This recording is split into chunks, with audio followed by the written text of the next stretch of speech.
I'm Norman Vilalta. I'm a shoemaker, and I'm in Barcelona. Come from Patagonia, Argentina. I'm living in Barcelona since 2003, and previously I lived in Florence, where I had the starting of my apprentice. To become a shoemaker was like an end of a long process. Internal process, like a search. I always had a kind of a gift with my hands. When I was a child, was like facility to create with my hands, like making sculptures or whatever. My hands work always well. But I have more like a creative mind, and I was studying law. I got my degree as a lawyer, and also I worked as a lawyer until when I was 31 years old. And 1 week before I left for Florence to have my apprentice as a shoemaker. And the long process started while I was studying. I was not happy with being a lawyer, and I was like searching for what I had to do with my abilities. And then at a certain moment, design, probably industrial design, probably fashion, something was calling my attention, and I found an amazing book that probably most of your students and colleagues find that also interesting. It was Handmade Shoes for Gentlemen, the Laszlo Bass, and that showed me the bespoke part of the shoemaking, and I fell in love. I knew that there were something for me in that kind of making. I took the decision in that moment, so I'm not going to make a master in law. I will become an apprentice as a shoemaker. So I found a workshop in Florence that helped me to take the decision of leaving my country and going there to learn how to make shoes by hand and bespoke in this case. Since I'm a kid, I draw, and actually I'm not drawing right now, but when I was a kid, it was very important for me, and also I was making the sculptures, and so the fact of like transferring, getting shapes or whatever, it was very good. Was easy for me. I don't know if very good or not, but it was very, very, very easy for that. My mother has a sensibility, a huge sensibility, and also she made sure that we have a lot of opportunities in the sense of whatever we wanted to do or whatever we were attracted to. She was encouraging me on drawings and doing like take some ceramic lessons, and I had the opportunity. I think it's very important, at young age to start to realize who you are in terms of gift, no, in terms of abilities that you have. Probably took me 20 years to completely realize, or 30 years to completely realize who I was.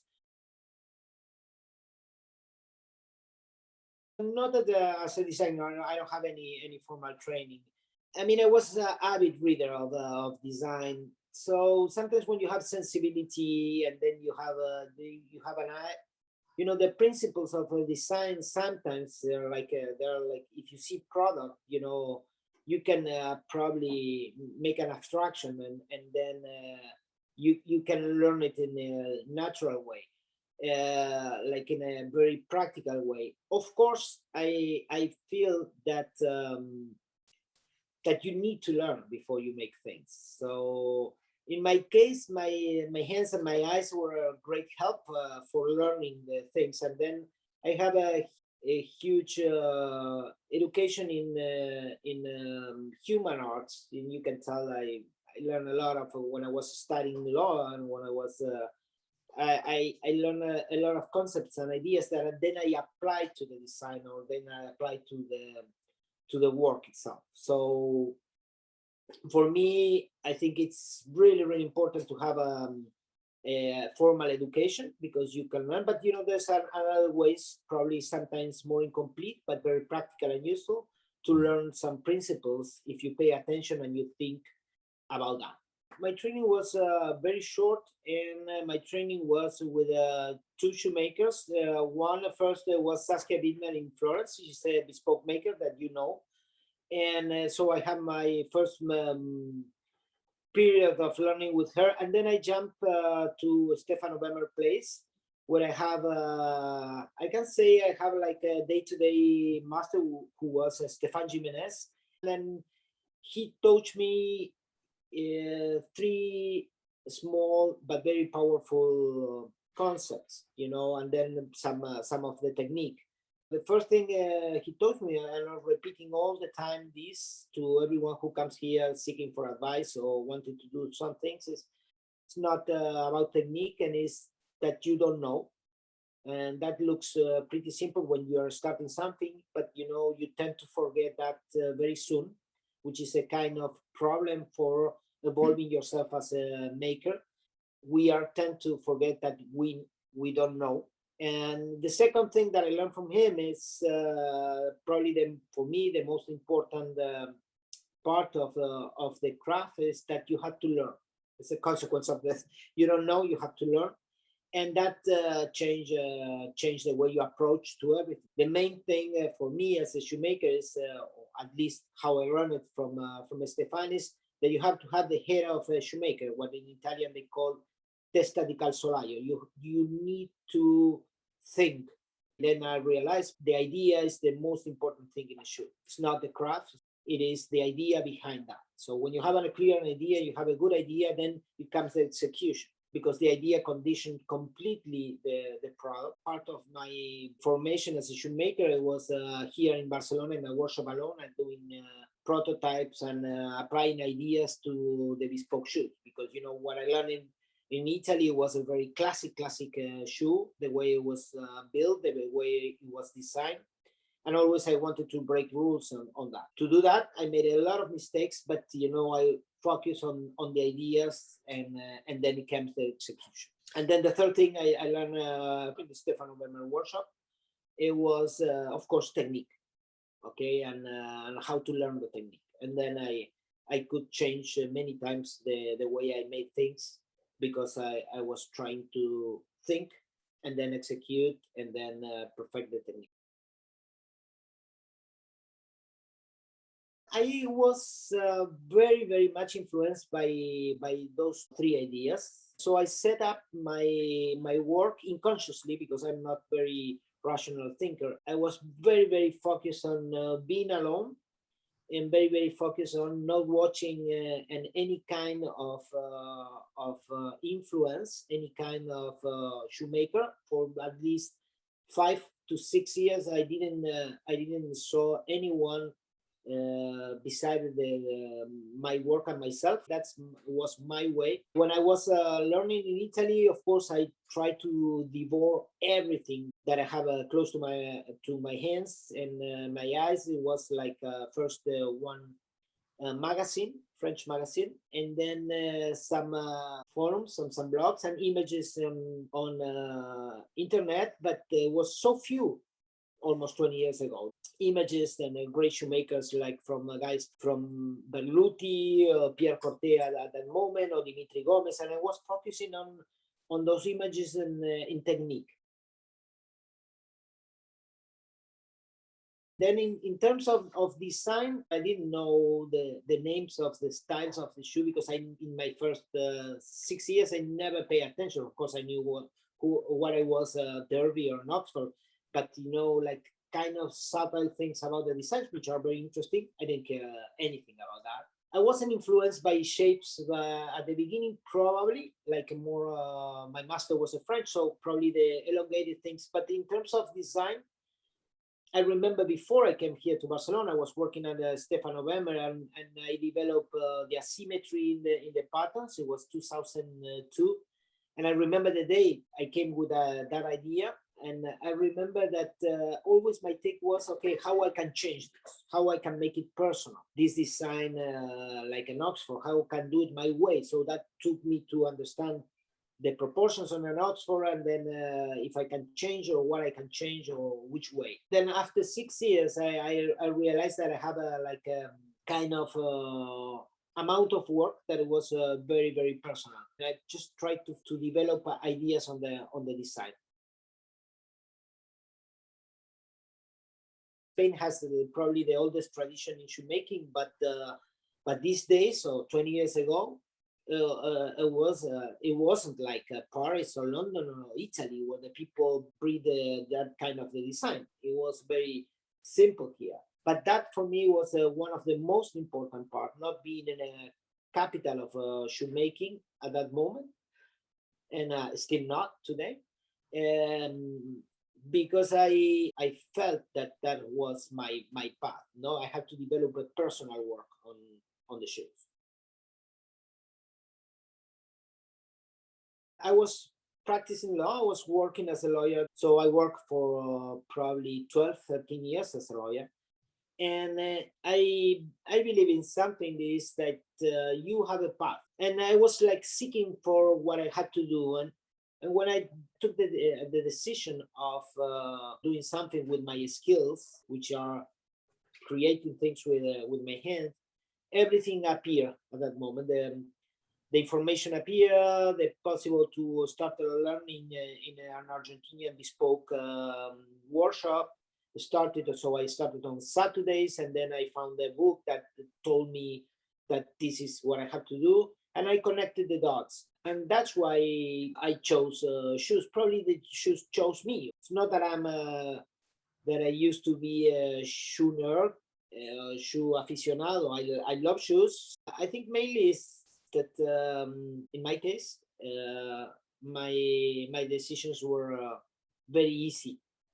But I searched a lot for many years, and then I took decisions in very fast in a seconds because it was naturally for me. Had my first probably 8 years alone. And then I started to work with people. I started to have apprentices and people who helped me, and shoemakers, and people who are not coming from the shoemaking world and that do some different kind of work in my small company. Taught me so much. And I'm very, very open. I know that I don't know anything about shoes, so I still open. As the first day, I'm learning now in the last 3 years more than ever. I'm going to be always on my journey. And that's, I think it is perpetual. Very well known orthopedic shoemaker here in Barcelona. He's now retired and very young old guy. And he told me one day, when he had probably 70 years, he started shoemaking when he was 13. And he said, Norman, I don't know anything about shoes. And I say, okay, if you don't know anything about shoes, and he was a great shoemaker, a very, very great shoemaker. So if you don't know anything, I know less than you, for sure. Oh, because of the team, I love shoes more than ever. We have a ready-made collection, and that ready-made collection took me 2 years of huge effort to understand different construction with your welted, and how they work and how I can change that construction. My business changed a bit, so now I'm more focused on developing ideas and designing. I have a part of the team who is involved in the making. I'm touching shoes less than 20 years ago, but also I'm putting more ideas on the shoes than 20 years ago. And I think I told you before, for me, the most important part of the artisanal work is the idea. In the last month, I'm investing a lot in teaching to give other people the opportunity to learn and to make. It's very important for me because I had to rethink all the things I did and try to find explanations and understand more. Well, there's some elements that are constant, and I think they are from the beginning. For example, how I approach a classic design. I will look for the balance of the lines, the balance of the proportions, and that on the design, it also involves a practical way. When someone is learning how to make a pattern, I always feel that the final product is the important thing. So when we draw the pattern over the last, I will consider all the materials that come. So I go for the proportions and the harmony of the lines. And then I took away as much as I can. For example, I took away angles. I want always like smooth, continuously lines on that. And the proportions in terms of sides for me is very important. And then I will go for how I can do it my way. For example, one with the asymmetry and one the combination of the coloring and also the combination of the materials. I don't like to evolve my line. I mean, of course, I refine it all the time, but I enjoy more when I do something that I haven't done before. I will change my style as many times that I feel that I have to do something. There's some shoes that doesn't belong to the classic style field, where, for example, the imperfection is the aim of the shoe. I don't want to see these so refined techniques, because I think the perfection is not in the execution. The perfection it should be in the idea. I'm very happy to change my style when I find something that is new and opens a door and opens a place that I haven't been before. So that's what it makes me more happy. I use both. I love to draw, and my hand is gonna go for certain kind of curves. So I love the drawing on the paper. So I fuse that the design on paper, then the execution of the pattern and the details of the pattern. I certainly do it over the last. When I'm more happy is when I'm prototyping. For prototyping, I use whatever I have in hand. And I'm always open to, for example, the raw material always help me to develop a final shoe. So I go prototyping. For me is the most interesting part, where you see if the idea works or not.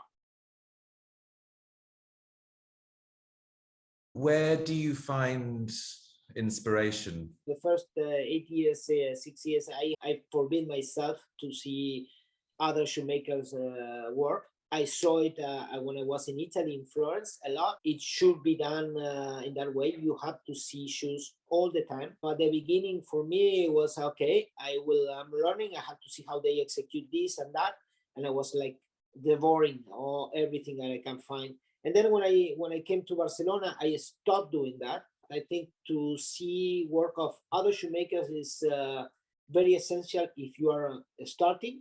And then if you have to do that kind of work, you should know everything about what anyone is making in the world. And then in the last 8 years, I can say I started to learn more from other shoemakers. So I started to get ideas from, for example, industrial shoes. In the whole process, and since I started to learn, I would say that my ideas don't come from shoemaking.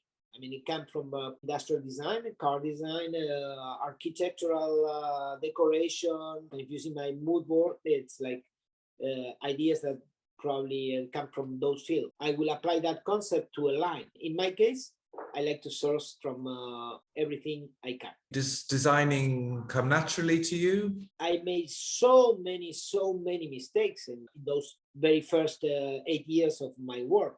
And I came out with some ideas that I like it, and I think they're pretty nice ball, but I make so many fail prototypes or not complete exercise. And you can come back to some mistakes, and then when you find a new material, and then you say, oh, I want to apply that material to that very wrong prototype.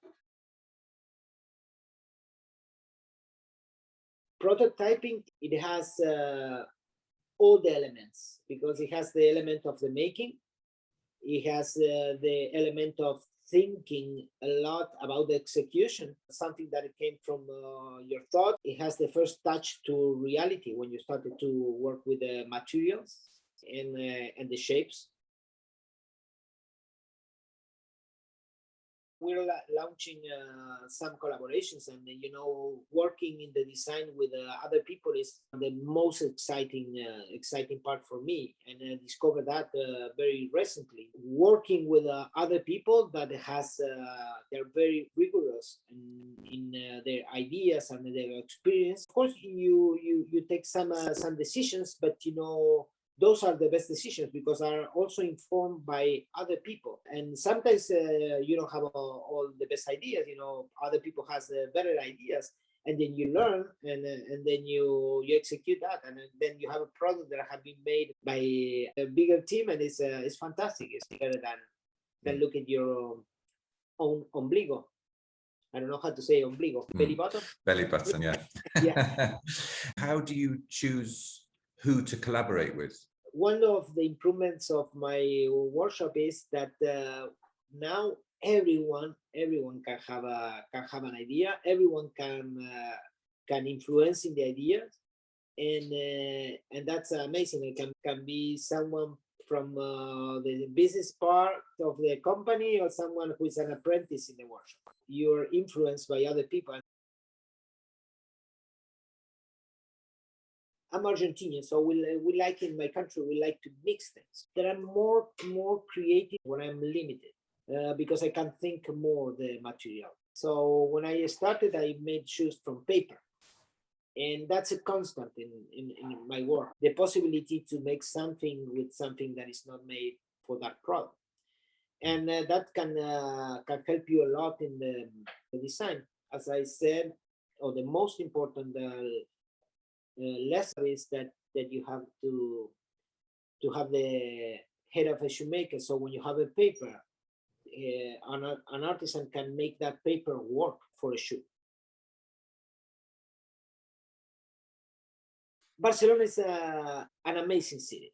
How Barcelona influences you is in many ways.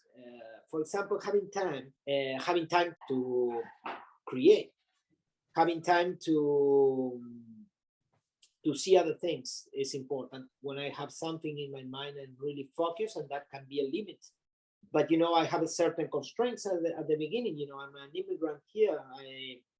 I was like I jump and create my workshop without any backup almost. So they gave me all the time, all the facilities. So in that sense, I'm like more welcome than in probably any other place that I experience. I think Barcelona has a lot of things, and also tradition in the design. Used to be a lot of design here. It depends on you, I'm sure Barcelona will help you a lot. For example, for me, Barcelona also gives me time and to live other things that I like. For example, I love to go to nature. And Barcelona has a lot of nature, from the beach to the mountains, and I'm a fly fisherman, so I love to go fishing. And in 1 hour and a half, I can disconnect one day during the week, like past week. And go fishing, which for me is about beauty, and that it will for certainly help my soul to be open to beautiful things. It's a pretty fantastic city, very close to other capitals, 1 hour and a half, 2 hours here in Paris, London, or whatever. So, and also it's not such a huge city. In a very general way, Barcelona is very welcoming city. A lot of people from around the world living in Barcelona, from all sorts of origins and situations, and that's something that you have to thank. It's an open city. If you see, for example, what happened in Barcelona in the 70s, you will find names of famous designers who became famous here in Barcelona and in Spain, and they were immigrants. In Barcelona, the way of life here, so you can be relaxed. If you want to make a chair and you live in Barcelona, you will be influenced by the cañas and the terrace and the sun and the beautiful nights in the spring where the temperature is fantastic to have some cañas outside with friends. For sure, the possibility of living that kind of life, it will influence in your design. Normally in the shoemaking workshop, always the doors should be open to other shoemakers because, we're peers, and that is a kind of, when a shoemaker come to say hello, there's always a welcome and well received. And sometimes we get together with other shoemakers that established here in Barcelona, and that's great, because we have so much in common, absolutely so much in common, and we help each other with materials and And if someone needs something that you tell them, and then they tell you. So it's yeah, I think it's a nice community, small community, but it's a nice community.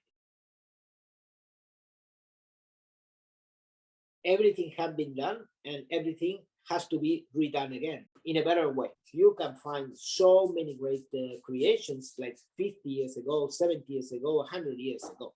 And if you want to become a creator, you have to know that. You need to learn, then to change. Do you have your favorite shoe in the shop? Are you ready? Yeah, I'm ready. Come on, let's do it. Okay. I will show you the shoe, and then I will explain. This is product of the very first 8 years of my work. I'm gonna show you two shoes. Okay, two is allowed. Number one, it's about an idea that it contradicts everything I learned in the classic making, where the execution is so important. The technique is so important. Okay, so that what I started to learn at the Stefano Bemmer place, and then I came here and I started to think, okay, why a bespoke shoe has to be only a classic shoe?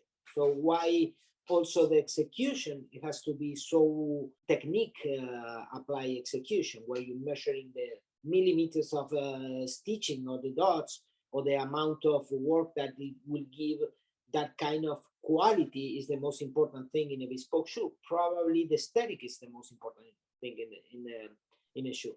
So I apply a Japanese idea about beauty that I love before I started to learn shoes. This is we call it the wabi sabi, the beauty of imperfection. It is my personal shoe, and it have been used for probably 12 years. It's a blade construction, or probably a glue construction. When it's new, it's not finished, and then you started to use it, and it started to appear the imperfection, started to break. And also, it doesn't have any special technique on the finishing, on the lasting. If you like this kind of very nude beauty, you love it, and there's a complete connection with the beauty, which is the reason I make shoes. That's the first shoe. I will certainly pick this. If my workshop gets inflamed, I will pick this. What's the upper made of? The upper is raffia. This was how to call this? This piece is tablecloth that you put, that I bought here in Plaza del Pi, and I make an upper, reinforce the material with some linings and whatever. The second shoe is a different take. This is a very old sample here, but it condenses very much how I think about the shoemaking. In this case, I just selected a few amount of tools, and I didn't design the shoe in a paper. I just make the simplest upper, and the exercise was, I want to see where I can arrive without applying the certain stitching, without applying the finishing, without applying this, and that. So it was an exercise of limiting myself to see which it will be the outcome of that. So I remember I was lasting the shoe, thinking how I'm gonna build the heel, and I realized at that moment that I had to put the upper over the heel. So I solved the problem, and also condensed very well the idea of the design of taking away as many lines as I can, So in this shoe, I think that you cannot take anything else from it. I took the lines from the heel to the back of the shoe, just one line, the same as this front line on the heel, the pitch of the heel, and I made it as simple as I can. A shadow of a shoe. No, it's not. You don't see a design. And this was the kind of exercise I did at the beginning of my workshop, where I was trying to learn two things: first, shoemaking, and also who I was as a shoemaker. Very important part of my work, even if I do this kind of work. The classic side of myself.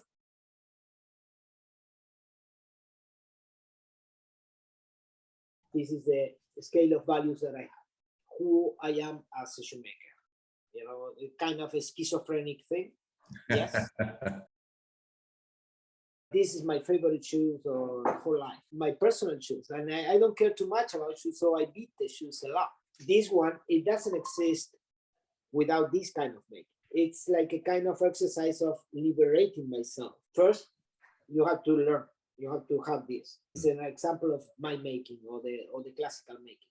I cannot be this without this, And in certain sense, inside this is everything that comes from here. Of course, from my masters and hundreds and hundreds and hundreds of years of shoemaking. Any artisan has his own path. The advantage that I have is that I didn't start so young. I was thinking already when I came to shoemaking. Do you design anything other than shoes? Yeah, I lost so much time. Yeah, I designed some designing paper. For example, I didn't execute it on some chairs or whatever, and bags. I make some bags and design some bags. Yes, I'm interested in the design. Probably now I'm more focused in shoes than other designs. I lost a lot of time like doing wooden glasses or whatever, but in the last years, I learned a bit more about the execution of things. So I can name you many, but I will probably categorize the things that I admire. Someone who can make something very useful, it will be for me a great design. Someone who can think the product in the best way possible, and that doesn't mean having only beauty, or it's like today we need to make less, no? So someone who can make something with really quality that is very useful and also respect the environment and also respect the human being, it will be a great designer. Sometimes say, oh, there's too much design right now. I think there's too much things right now, but not so great design, because we have to have less, and that if we have less, those things should be better. There's no doubt that the shoes you make, for example, it's something that is gonna last. It's made of amazing quality, and it would solve the problem during 20 years or 30 years or more. For me, that's a great design. Who would you most like to do a design collaboration with? Anybody you like.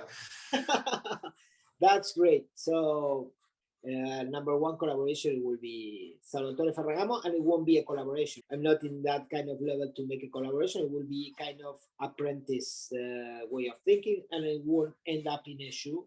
For sure, it will end up in a probably a meal, and it will be with that kind of mind. Second, someone who don't pay enough tribute in the shoemaking, it will be with for me the best men's shoes shoemaker in 20th century, who is Olga Berluti, because she focused on the idea of creating a story on the shoes. I will make a shoe collaboration with her for sure, and it will be, of course, another kind of apprentice making. Those I will love to. Of course, I will love to do it. I'm going to Argentina and eat an asado. Yeah. With my parents, like an amazing lamb with my parents. That's a good plan. Talking not so seriously, in a general way, like overcome. We have to learn so much as a team, and personally, I am probably the one on the team that has to learn more in different fields, in shoemaking and also in execution and delivery. That's a good plan, because that's gonna take us to the idea of creating amazing product that we have a lineup of new product that I'm very excited about, and half is not developed yet. So I have a lot of prototyping ahead. It's gonna make me happy, I think. I will like to also plan to grow up a bit the team, new ideas coming, and new inspiration coming. That was my last question. One story that can help people to understand this craft. Stefano Benner was talking to a tailor.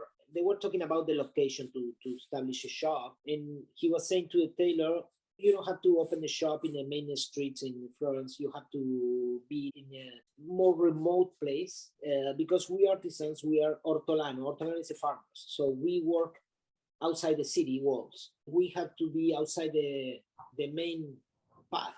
So you want to become a designer, your way of thinking, your execution, your product. It has to be different.